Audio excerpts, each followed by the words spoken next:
Good evening, friends. Okay, in this video, I want to have a flashback recall tagamay. Okay, so in 2016, that was my first entry in DepEd as a substitute teacher. So I am hired as a substitute teacher, teacher 1 and secondary, assigned in Cordova National High School. So at that time, as I said, the boarding house of my husband is just 2 blocks away from City Humane. And then it happened duol ra pud sa pier, no? Timingan sad nga duol ra sa pier because going to Cordova National High School nanglan pa kong mo labang og dagat. So the boarding house is just near Pier 3 na dito ang mga ferry boat. So mugikan ko og mga 6 o'clock sakay ko ferry boat padong nitudunggo dito sa Upon, and then from Upon sakay na po ko og jeep mga 15-minute drive going to Dayas. Dayas ang address sa Cordova National High School. So 2 months naman ako ang assignment dito kay that time 2 months pa man ang maternity leave sa mga teachers, unlike karon nga 3 months naman, no? So after that, before mo end ang ako ang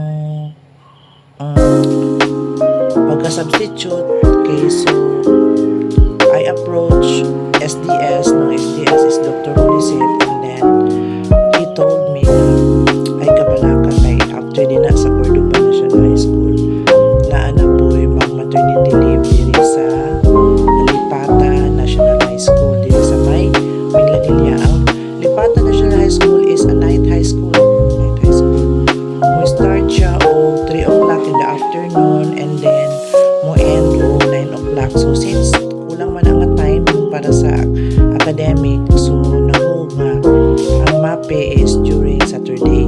So nami klase during Saturday sa ilang MAPE. So that time sa Cordova kay na imo ko advisor sa grade 10. And then pag-abot po dire sa 2 months sa Cordova, then pag-abot sa Lipata is supposedly 2 months sa gihapon ang maternity leave. Kay nanganak mo po ako ang gisaban sa Lipata Night High School. Lipata Night High School na adire sa duol-duol sa entrance padong sa SRP na didapita. So ang 2 months kay na-extended o 4 months kay ang ako ang gisaban nga teacher is iyang bana is seaman, no? Kapitan. And then according to her, kung iya yung bana ang pabuton, dili na gid siya unta patudloon anang night high school. Kay actually friends, no, ang kanang mag teach og night high school kay risgo biya siya og gamay kay kasagaran ang mga students ana kay mga house helpers nya, mga matured na, and then risgo sa kanang pag-uli-uli ba kay magabi naman bawas 9 o'clock na. So moto although doon naman unta ilang balay nasa subdivision din na doon sa Lipata sa Lawaan Dapit, pero dili na gud unta siya patuluon siyang bana kay kapitan naman joy can afford naman yun. So na-extend ang 2 months instead of 2 months, nahimot to siyang 4 months. Okay, so to make the story short, so nahuman ang 4 months.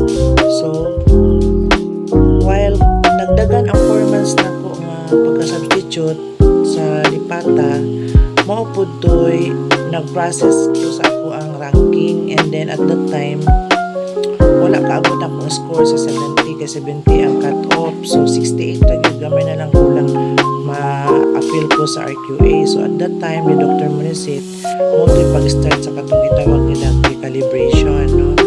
I-recalibrate ang imuhang points kung naakay mga additional ng mga credential nga ma-add-on nimo, like for example kung nakahuman ka og masteral or naakay mga additional nga mga training.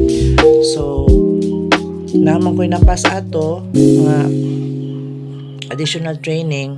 So ang ako ang 68 is nahimo na noong 75. So moto nga while dayon ang end sa ako ang pagka-substitute sa Lipatan Night High School,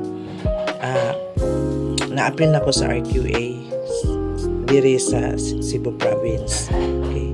So nag-wait na pud ko ato. So gamay ra ang interval nga wala ko'y trabaho gikan sa pagkahuman sa akong contract sa Lipatan High School. So ako na pong gipray ni Lord at that time is kanang dili ko ma-assign og bukid-bukid, no? Pero kasagaran man jud sa high school kung magbukid manggaling kay dili man pud kaayo ingon jud nga layo jud kaayo sa National Highway. So swerte pod nga na pag dahil nang human sa ako ang pagkasab sa Lipatan Night High School is nigawas na sad ang ako ang advice nga ari ko ma-assign sa Alcoy National High School. So nag-start ang ako ang pulihan sa Alcoy is math major gihapon pero mobalhin siya og pagka EPS kanang Education Program Specialist sa Carcar City Division. Okay. So ang ako ang appointment is supposedly January 6, 2016. Pero ni-out na ang ako ang pulihan nga teacher si Ma'am Jo. Ma'am Jo karon kay naa na sa USA na karon nag-teach na. Ni kuan na pud siya. Ni-resign na siya pagka-F sa Carcar City Division. Ano siya karon nag-teach. I think naa siya sa Washington. Okay. Then pud ko magtan-aw sa mga post kay dahil ra jud sa US ba kay although ingon talain og culture ang mga students pero in terms of mga resources, learning resources o mga learning facilities complete gud ang US niya na assistant na teacher. Okay, so going back sa ako ang appointment is January 6 pero ni-out ang ako ang si Ma'am Jo akong gipulihan o December nga in time po to nga mag Christmas party in town nga mabiyaan ng mga bata ba. So ni volunteer ko kinilaging excited po no nya wa pud ko nahuna pud kaayo pa sweldo atong panahon na. So ni volunteer ko nga inig-out ni Ma'am Jo nga mga 1 week na lang before sa Christmas party ni volunteer ko sa school head ni Ma'am Wendy ni retire na nga mo duty na lang ko bisag volunteerism na lang ba wala sweldo kay akong appointment kay January 6 pa man unya ang party ato kay kuan December 15 man to siguro then ni duty ko og mga 10 days December 5 ni volunteer kay ato nga kay maluoy ko sa mga bata ba kay mabiyaan niya walay mo assist nila sa ilang Christmas party. Okay, so tuod man na courtesy call ko when I started my first day nag-courtesy call ko sa mayor ato niya. Ang mayor kay naluoy po na ko sa ako ang sitwasyon nga volunteerism so ni-offer og tagaan ko og allowance para sa ako ang pliti-pliti kada adlaw kay Alcoy ba yan? Alcoy pero katong time kay ang pliti sa Alcoy to Bato is only 80 pesos pa man karon kay 100 plus naman karon ang pliti. So nakatabang po to ang allowance sa mayor may kuan man jud kanilang linkage sa mga eskwelahan no, sa LGU.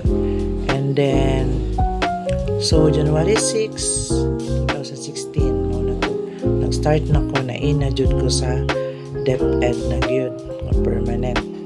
Okay, so to make it short ako ang assignment sa Alcoy is 2 years and then di ba ang guidelines kay dapat maka-serve ka og 3 years before pa ka maka-apply o transfer. Okay, so sa ako so my appointment is T1 Junior High School. So mura naluoy po na ko at the time kay ang principal diri sa amo kay iya kong gi-advise nga tabangan ko niya mo write ko og letter sa division nga kanang health reason para ma-transfer ko nga wala pa ko'y 3 years. Okay. So mag-start nun tako ato og write og letter but naabot pod ang memo that is not memo, DepEd order 66, that is internal ranking. Okay. So ni-try ko o parang sa through DepEd order number 66 na internal ranking diri sa amo ang place. So ang internal ranking kay senior high school ang i-applyan.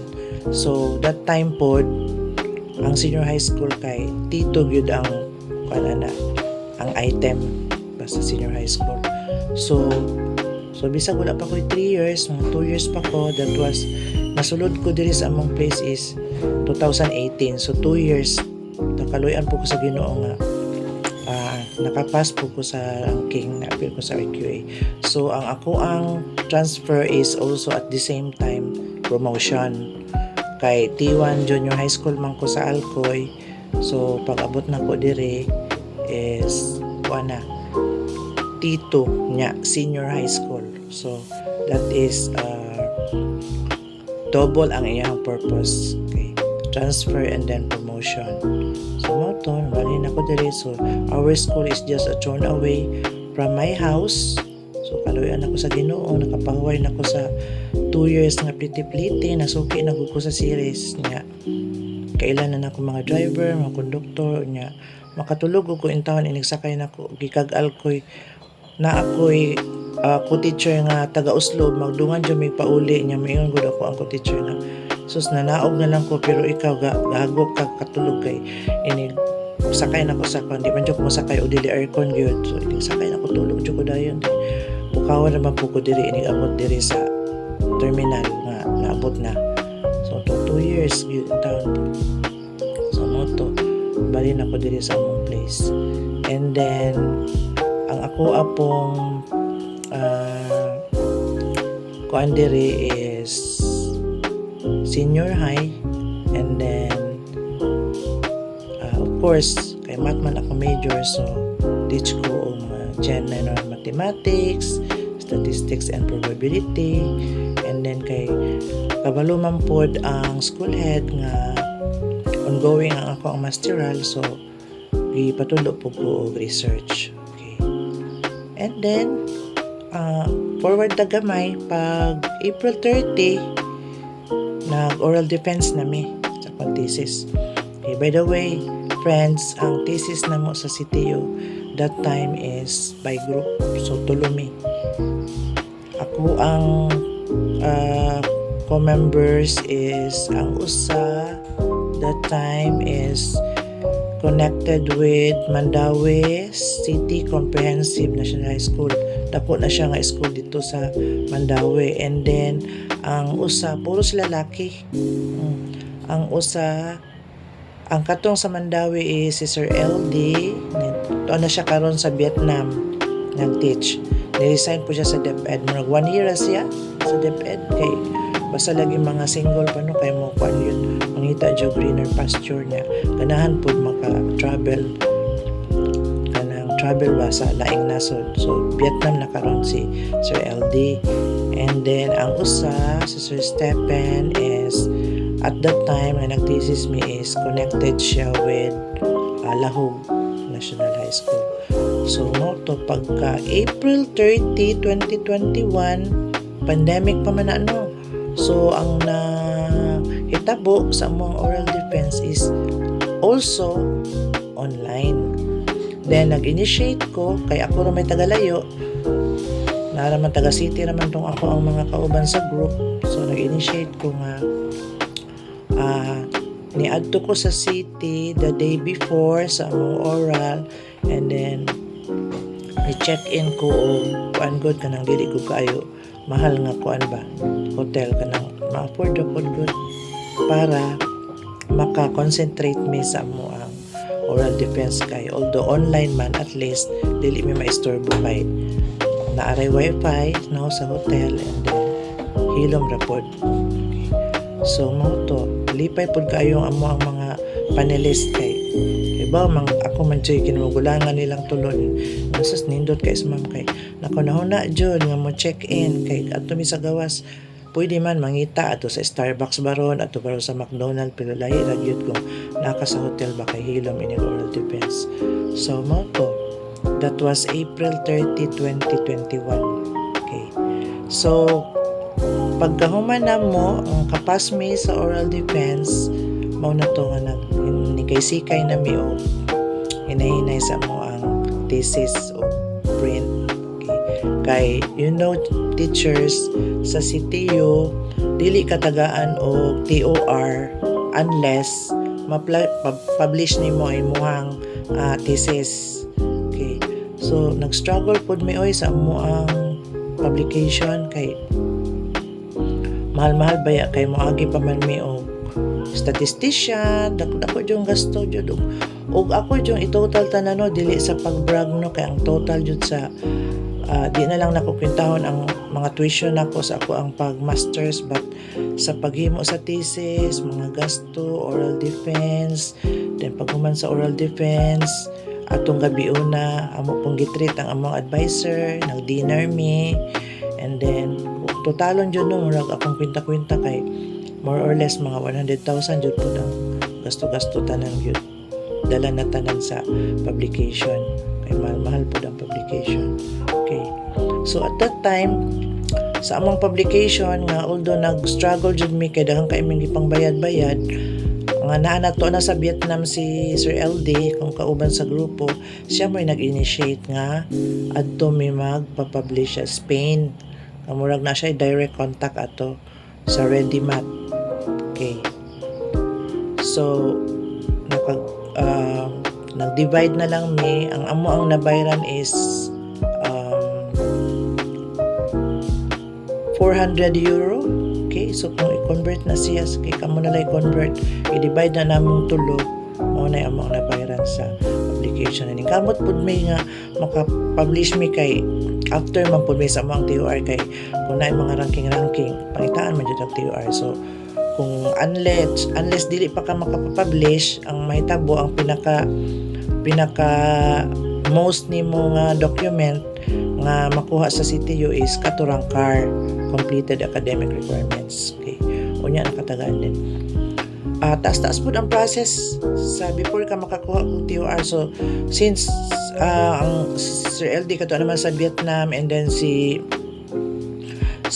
Sir Stephen kay niuli na pod sa ilaha sa Escalante, Negros Occidental, ni-resign pod siya for some personal reason and health reason.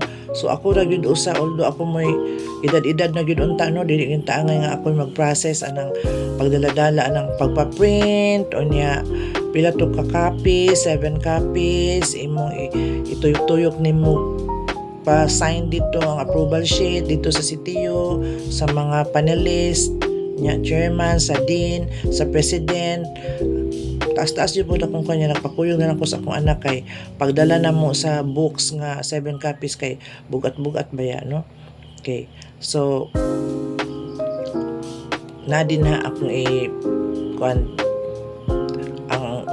ang itsura sa amo ang book, sa amo ang thesis book. Okay, so mo to after ato process dapat to siyang process kay dadon pa nimo dito sa library ipa-CD burn nimo ang imong copy kay aside from hard copy nga imong mapas dito sa library magpass po ka og kanang CD nga burn CD pass po ka dito then okay na tanan ang taga-copy kay advisor and then katong panelist nga tulo ka buok pag oral defense dayon library and then dean's office basta kay kuan gyud 7 copies gyud tanan ang mapas nimo sa CTU after ana ma-process na nimo tanan pwede na ka makapangayo sa imong TOR and then lipay kay ko kay not only TOR ang gihatag pagpangayo nako kay